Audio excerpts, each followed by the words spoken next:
Hello everyone, welcome back to our channel keep creating. दोस्तों, quantitative analysis series की पिछली videos में हमने कई सारे सेक्टर्स जैसे कि फुटवेयर, बैंकिंग, पेंट, एफएमसीजी और फार्मा इंडस्ट्री की सबसे बड़ी और दिग्गज कंपनीज के स्टॉक्स की कंपैरेटिव एनालिसिस की। अगर आपने वो वीडियोस अभी तक नहीं देखा है तो उस प्लेलिस्ट के लिंक अपर राइट कॉर्नर में आई बटन में आ रही है। आज की वीडियो में हम इस सीरीज को कंटिन्यू करते हुए केमिकल और स्पेशलिटी केमिकल सेक्टर के मेरे पसंद के कुछ चुनिंदा मार्केट लीडिंग लार्ज और मिड कैप स्टॉक्स की क्वांटिटेटिव कंपैरिजन करेंगे। मुझे उम्मीद है कि आपको ये सीरीज बहुत पसंद आ रही है और इन सारे सेक्टर्स की एनालिसिस एक एक करके देखने से आपको कई यूजफुल इनपुट्स भी मिल रहे हैं अपनी इन्वेस्टिंग फ्रेमवर्क के लिए। अगर आपकी किसी भी सेक्टर या स्टॉक की रिकमेंडेशन है, कोई सजेशन है, तो उसे कमेंट्स में मेंशन करें ताकि आगे आने वाली वीडियोस में हम उन सेक्टर्स या स्टॉक्स को धीरे धीरे अपने एनालिसिस में शामिल कर पाएं। दोस्तों, अगर आपने अभी तक चैनल को सब्सक्राइब नहीं किया तो अभी कर लें और बेल आइकन भी प्रेस करें, क्योंकि हम ऐसे ही वीकली बेसिस पे कई सारे इंटरेस्टिंग आइडियाज और टॉपिक्स के डिस्कशन करते रहते हैं जो आपके लिए बहुत यूजफुल हो सकते हैं और ये आपसे मिस नहीं होने चाहिए। So without taking any more of your time, let's get started. दोस्तों, सबसे पहले हम उन सारे क्वांटिटेटिव पैरामीटर्स, उन सारे क्वांटिटेटिव फैक्टर्स पे नजर डाल लेते हैं जिन पे इन सारे चार जो लार्ज और मिड कैप स्टॉक्स को हमने यहाँ पे सिलेक्ट किया क्वांटिटेटिव एनालिसिस के लिए, उन पे कंपैरिजन होगी इन सारे क्वांटिटेटिव पैरामीटर्स पे।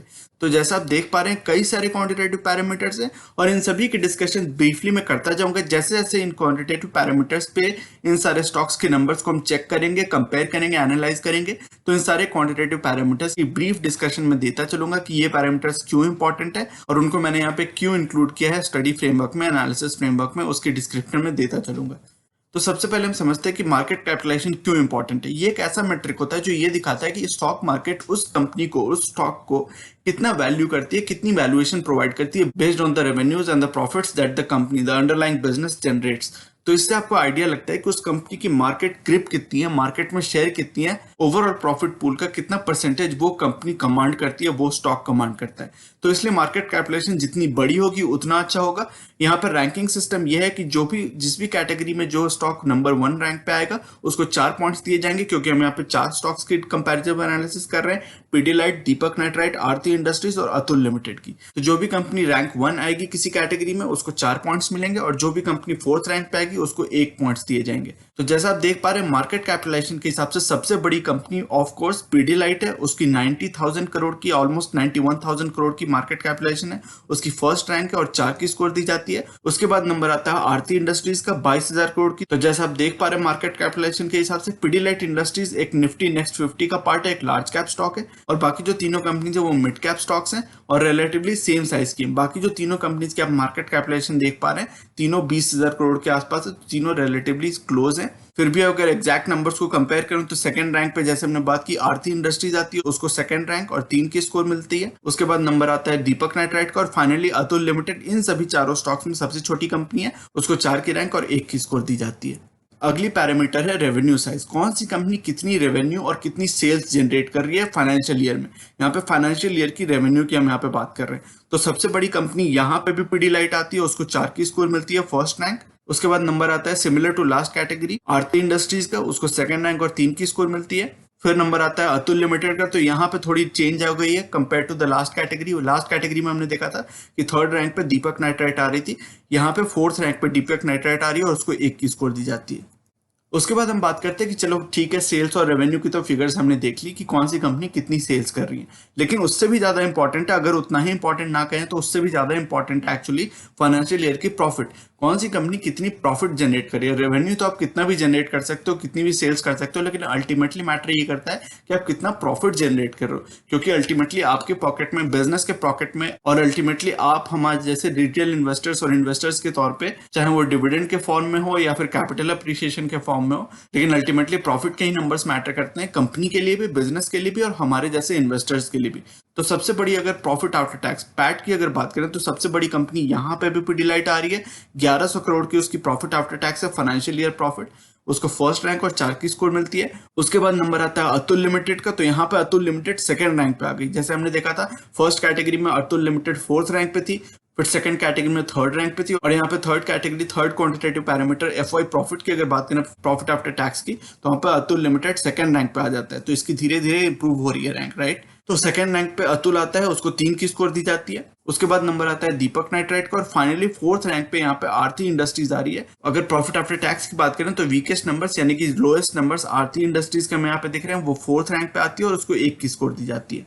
उसके बाद हम बात करते हैं कि चलो ठीक है, रेवेन्यू साइज की बात कर ली, प्रॉफिट साइज की बात कर ली। अब हम बात करते हैं कि किस कंपनी ने अपनी रेवेन्यू किस रेट से ग्रो किया है ओवर द लास्ट 10 ईयर्स। यहाँ पे 10 ईयर की compounded annual growth rate CAGR की हम यहाँ पे बात कर रहे हैं, किस कंपनी ने अपनी रेवेन्यू को किस रेट से बढ़ाया है ओवर द लास्ट 10 ईयर्स। तो यहाँ पे सबसे इंप्रेसिव नंबर्स आ रहे हैं दीपक नाइट्राइट के 12.7% की, काफी इंप्रेसिव नंबर है।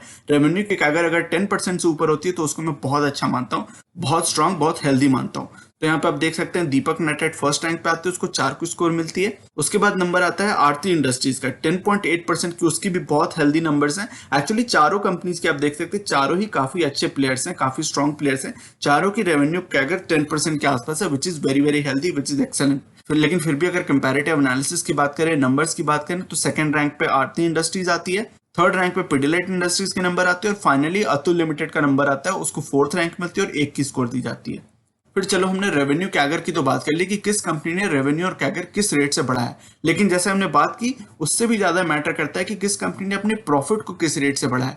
तो वो और भी ज्यादा एक इंपॉर्टेंट पैरामीटर है जिसपे हमें सारी कंपनीज को चेक करना चाहिए। तो यहाँ पे भी आप देख पा रहे हैं, यहाँ पे भी Deepak Nitrite is way ahead of other company. यहाँ पे दीपक नाइट्राइट की 35.5%, ऑलमोस्ट 36% की profit CAGR over the last 10 years, which is exceptional, बहुत स्ट्रांग, बहुत हेल्दी। उसकी फर्स्ट रैंक होती है, उसकी 4 की स्कोर दी जाती है। उसके बाद नंबर आता है आरती इंडस्ट्रीज का, यहाँ पे फिर से सेकंड रैंक पे आ रही है, 3 की स्कोर दी जाती है। फिर नंबर आता है अतुल लिमिटेड का, तो यहाँ पे थर्ड रैंक पे आ गया है अतुल लिमिटेड, और वहां पे 2 की स्कोर उसको मिलती है। और फाइनली यहाँ पे पहली बार हम देख रहे हैं कि पिडिलाइट इंडस्ट्रीज यहाँ पे लोएस्ट रैंक पे आता है, फोर्थ की रैंक मिलती है और 1 की स्कोर दी जाती है। तो प्रॉफिट कैगर के नंबर्स पे अगर कंपेयर करें तो लास्ट 10 ईयर्स में Pidilite industries is lacking behind all these 3 rest of the companies. फिर हम बात करते हैं कि ईपीएस कैगर, अर्निंग्स पर शेयर। हमने अर्निंग्स की तो बात कर ली कि कंपनी की प्रॉफिट्स किस रेट से बढ़ी है, लेकिन अर्निंग्स पर शेयर यानी कि स्टॉक की हम यहाँ पे बात कर रहे हैं, केवल बिजनेस की नहीं, यहाँ पे स्टॉक की भी बात हो रही है क्योंकि अर्निंग्स पर शेयर की बात हो रही है। तो वो भी एक बहुत इंपॉर्टेंट पैरामीटर होता है। इसके लिए हमने 2 वीडियोस क्रिएट की थी, उसमें हमने बात की थी कि मार्केट टाइमिंग फॉर गुड और बैड स्टॉक्स कितना मैटर करती है, गुड स्टॉक्स में कितना मैटर करती है मार्केट टाइमिंग, और बैड स्टॉक्स में कितना मैटर करती है, और इन दोनों में क्या फर्क है, एक्चुअली थियोरिटिकल डिफरेंस क्या है, फंडामेंटल डिफरेंस क्या है, मार्केट टाइमिंग क्यों मदद करती है बैड स्टॉक्स को और उतना मैटर क्यों नहीं करती है गुड स्टॉक्स में, इसकी फंडामेंटल थ्योरी क्या है, उसकी हमने बात की थी इन ए सीरीज ऑफ 2 वीडियोस। और सेकंड पार्ट में हमने रियल लाइफ एग्जांपल्स भी देखे थे इसके। तो अगर आपने वो वीडियो चेक नहीं किया तो मुझे लगता है कि उससे आपको काफी हेल्प हो सकती है, काफी आपकी एक कंसेप्चुअल अंडरस्टैंडिंग हो जाएगी, आपको एक थ्योरेटिकल अंडरस्टैंडिंग हो जाएगी कि मार्केट टाइमिंग क्यों मैटर करती है बैड स्टॉक्स में, गुड स्टॉक्स में कितना मैटर करती है, और आप इसको अपने इन्वेस्टमेंट फ्रेमवर्क में कैसे इंटरनलाइज कर सकते हैं, अकोमोडेट कर सकते हैं, अकाउंट कर सकते हैं। तो खैर ईपीएस कैगर की अगर बात करें तो सबसे स्ट्रॉन्ग नंबर्स यहाँ पे भी दीपक नाइट्राइट के 37.1% की वेरी एक्सेप्शनल इंप्रेसिव नंबर्स है।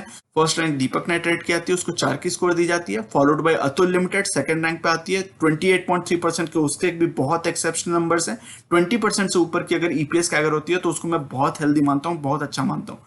तो यहाँ पे आप देख सकते हैं अतुल लिमिटेड के नंबर्स भी बहुत इंप्रेसिव हैं, फॉलोड बाय आरती इंडस्ट्रीज 21.3% की EPS CAGR over the last 10 years. और यहाँ पे पिडिलाइट इंडस्ट्रीज के नंबर्स डिसेंट हैं, बहुत इंप्रेसिव नहीं है लेकिन 15.1% की डिसेंट नंबर्स हैं ओवर द लास्ट 10 इयर्स। एक चीज का आपको ध्यान रखना है कि जैसे जैसे कंपनी बड़ी होती जाती है तो उसको कुछ एडवांटेजेस जरूर होते हैं, क्योंकि इसको मार्केट शेयर ज्यादा होती है, कॉम्पिटिटिव एडवांटेजेस उसको मिलते हैं, लेकिन साथ ही साथ उसकी ईपीएस कैगर जैसे आप यहाँ पे देख पा रहे हो उसकी धीरे धीरे सैचुरेशन आने लगती है, मॉडरेशन आने लगती है उसके revenue CAGR, EPS CAGR, profit CAGR में।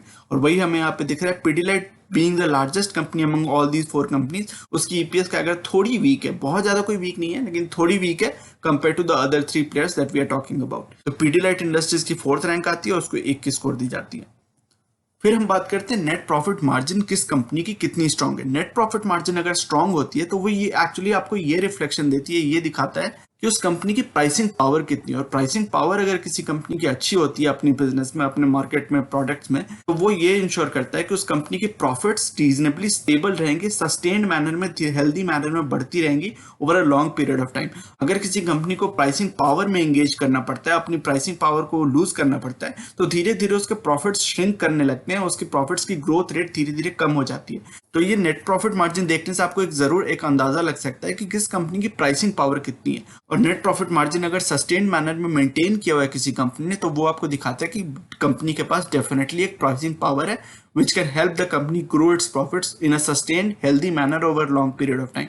तो यहाँ पे आप अगर कंपेयर करें सारे इन चारों कंपनीज के नेट प्रॉफिट मार्जिन को, तो सबसे स्ट्रॉन्ग नंबर्स यहाँ पे भी दीपक नाइट्राइट के आ रहे हैं। फर्स्ट रैंक उसको आती है 24.4% की net profit margin, which is exceptional depending on the industry. हालांकि ये इंडस्ट्री टू इंडस्ट्री वेरी करता है, लेकिन एज अ थंब रूल आप मान सकते हैं कि अगर 10 to 15% की अगर नेट प्रॉफिट मार्जिन आ रही है तो उसको काफी आप स्ट्रॉन्ग मान सकते हैं। हालांकि एक इंडस्ट्री से दूसरी इंडस्ट्री में ये काफी डिफर करेगा, मैटर करेगा कि कौन सी इंडस्ट्री की आप बात कर रहे हो। कुछ कुछ इंडस्ट्रीज और सेक्टर्स होते हैं जहां पे कि वेफर थिन मार्जिन होते हैं, बहुत ज्यादा प्रॉफिट मार्जिन होते नहीं है, लेकिन कुछ कुछ अदर सेक्टर्स होते हैं जहां पे कि अच्छे खासे प्रॉफिट मार्जिन होते हैं। जैसे कि हमने बात की हुई है, पहले की भी कुछ वीडियोस में बात की हुई है, जैसे कि पहले की कुछ वीडियोस में हमने कॉन्ट्रैक्ट मैन्युफैक्चरिंग की बात की हुई है, डिक्सन टेक्नोलॉजीज और एम्बर एंटरप्राइजेस की बात की हुई है। तो वहां पे हमने देखा होगा कि काफी लो नेट प्रॉफिट मार्जिन होते हैं, काफी कॉम्पिटिटिव स्ट्रेस होता है और इनकी नेट प्रॉफिट मार्जिन बहुत वेफर थिन मार्जिन होती है, बहुत कम मार्जिन होती है। लेकिन दूसरी कंपनीज की अगर बात करें, जैसे कि सिगरेट सेक्टर की आप बात करें, केमिकल सेक्टर की भी बात करें, जो स्पेशलिटी केमिकल की खासकर आप बात करें, फार्मा सेक्टर की बात करें, तो वहां पे मार्जिन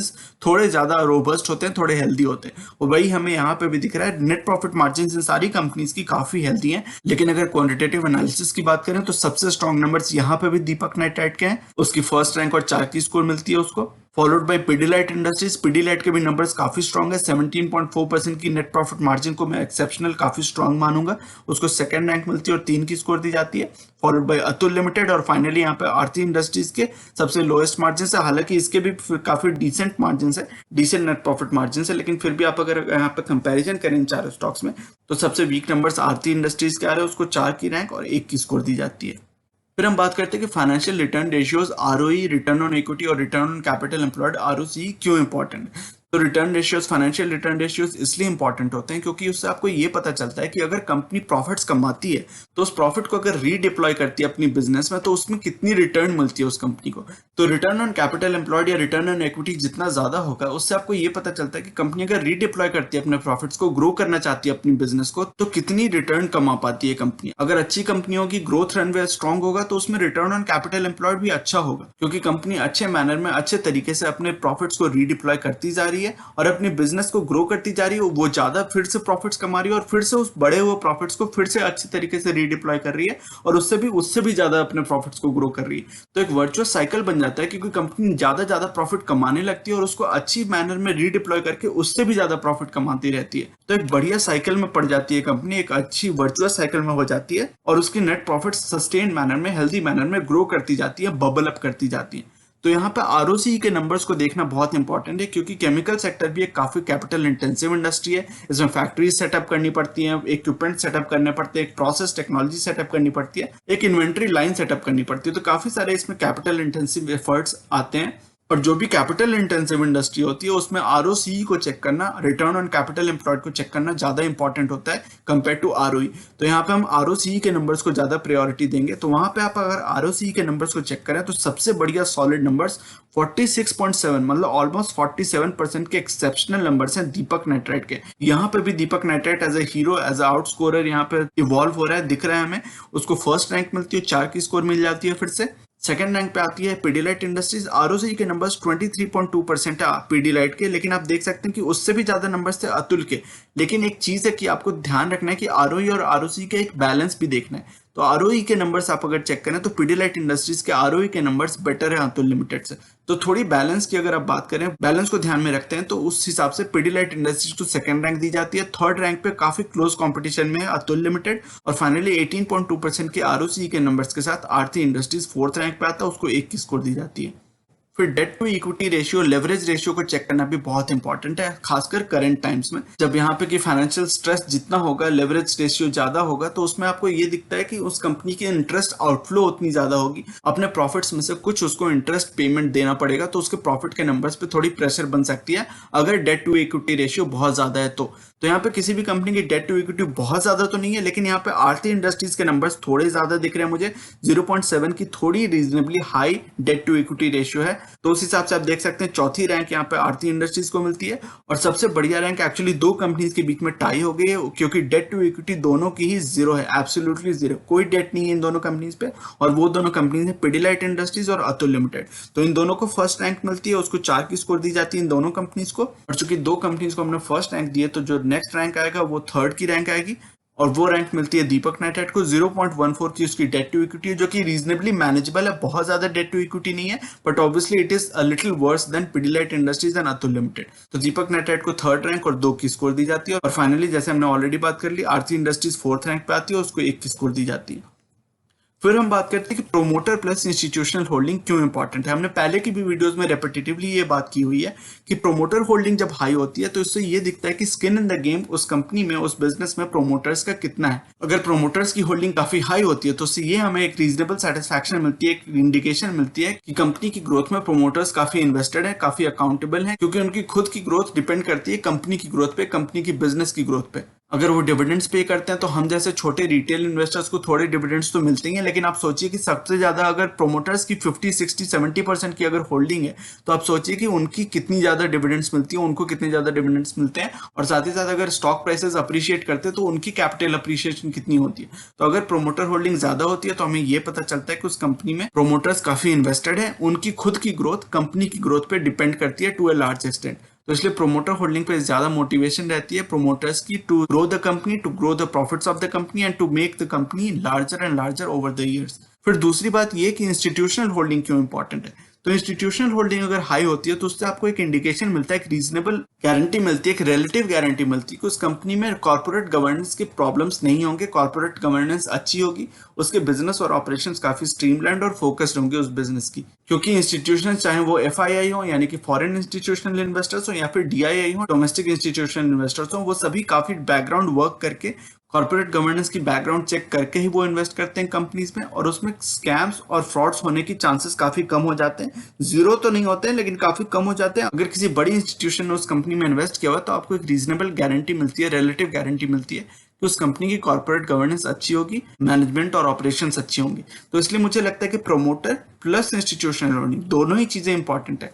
दोनों चीजें अगर हाई होंगी तो उसमें आपको एक रीजनेबल गारंटी मिलती है कि प्रोमोटर्स भी मोटिवेटेड है और साथ में स्कैम्स और फ्रॉड्स के चांसेस कम है, कॉर्पोरेट गवर्नेंस अच्छी है। तो अगर हम इन सारे स्टॉक्स की प्रोमोटर प्लस इंस्टीट्यूशनल होल्डिंग के नंबर्स को चेक करें तो सबसे अच्छे नंबर्स आ रहे हैं पिडिलाइट इंडस्ट्रीज के, उसको फर्स्ट रैंक मिलती है। 89.8% की बहुत सॉलिड नंबर्स है। एज अ थंब रूल मैं मानता हूं कि 80% से ऊपर की अगर प्रोमोटर प्लस इंस्टीट्यूशनल होल्डिंग है तो those are good numbers, those are solid good numbers. और अगर 90% से ऊपर हो तब तो काफी अच्छा है, काफी एक्सेप्शनल है। तो पिडिलाइट इंडस्ट्रीज की ऑलमोस्ट 90% की प्रोमोटर प्लस इंस्टीट्यूशनल होल्डिंग है, उसको फर्स्ट रैंक और 4 की स्कोर मिलती है। फॉलोड बाय अतुल लिमिटेड 77% की उसकी प्रोमोटर प्लस इंस्टीट्यूशनल होल्डिंग, उसको सेकंड रैंक और 3 की स्कोर दी जाती है। फॉलोड बाय दीपक नाइट्राइट और फाइनली 71% के नंबर्स के साथ फोर्थ रैंक पे आता है आरती इंडस्ट्रीज और उसको 1 की स्कोर दी जाती है। फिर हम वैल्यूएशन की बात करते हैं। वैल्यूएशन देखना बहुत इंपॉर्टेंट हो जाता है क्योंकि आपको ये दिखाता है कि उस कंपनी की वैल्यूएशन करेंटली मार्केट में कितनी चल रही है। और इसकी हमने उसी वीडियो में बात की थी जो हमने बात की मार्केट टाइमिंग वाले वीडियो की,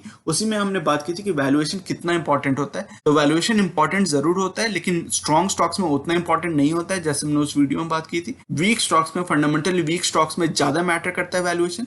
तो वैल्यूएशन जरूर मैटर करता है, अच्छे स्ट्रॉन्ग स्टॉक्स में भी मैटर करता है लेकिन उतना मैटर नहीं करता है, बेसिकली बात ये है। लेकिन फिर भी हम रिटेल इन्वेस्टर्स ऐसे हैं, हमें आउट ऑफ हैबिट ये आदत रहती है कि हम हमेशा वैल्यूएशन पे बहुत ज्यादा स्ट्रेस करते हैं, वैल्यूएशन पे ही फोकस करते हैं हमेशा। तो वो मुझे लगता है कि उससे बढ़िया अप्रोच एक्चुअली ये हो सकती है कि वैल्यूएशन पे आप फोकस करें, उसको भी ध्यान में रखें, लेकिन अभी ओवरऑल इन्वेस्टमेंट फ्रेमवर्क में वैल्यूएशन को एक पार्ट बनाए, ना कि वैल्यूएशन ही एक चीज हो जिस पे आप केवल फोकस करें। तो मुझे लगता है कि वैल्यूएशन को अपनी ओवरऑल इन्वेस्टमेंट फ्रेमवर्क का एनालिसिस का एक पार्ट बनाना चाहिए, but that should not be the only thing that you should focus on. तो वैल्यूएशन के हिसाब से करंट पी मेट्रिक को अगर आप देखें तो उसमें सबसे बढ़िया नंबर्स, यहाँ पे जो सबसे लो नंबर्स होंगे उनको सबसे अच्छा माना जाएगा। तो उस हिसाब से आप अगर देखें तो दीपक नाइट्राइट यहाँ पे भी आउटस्कोर करता है बाकी सारी कंपनीज को।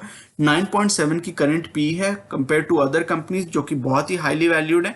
तो उसको फर्स्ट रैंक मिलती है, 4 की स्कोर दी जाती है दीपक नाइट्राइट को। सेकंड रैंक पे आती है अतुल लिमिटेड, उसको 3 की स्कोर मिलती है, 18.4 की उसकी करंट पी है। फॉलोड बाय आरती इंडस्ट्रीज और फाइनली फोर्थ रैंक पे पिडिलाइट इंडस्ट्रीज। पिडिलाइट इंडस्ट्रीज यहाँ पे काफी ओवर वैल्यूड या फिर हाईली वैल्यूड स्टॉक आप मान सकते हैं। 62.6 की अपनी इंडस्ट्री एवरेज से काफी हाई वैल्यूएशन है उसकी। तो definitely that causes some negative impact, negative marks for Pidilite industries. Fourth rank उसको मिलती है और केवल 1 की स्कोर दी जाती है। फिर हम बात करते हैं कि हमारे आपके जैसे जो इन्वेस्टर्स होते हैं अल्टीमेटली हमारे लिए मैटर तो ये करता ही है कि बिजनेस के फंडामेंटल्स कैसे हैं, रिटर्न रेशियोज कैसे हैं, प्रॉफिट मार्जिन्स कैसे हैं, रेवेन्यू और प्रॉफिट की कैगर क्या रही है, ये सभी चीजें हमने देख ली ऑलरेडी। लेकिन अल्टीमेटली हमारे at the end of the day हमारे लिए मैटर सबसे ज्यादा क्या करता है कि स्टॉक प्राइस की कैगर क्या रही है over the last several years.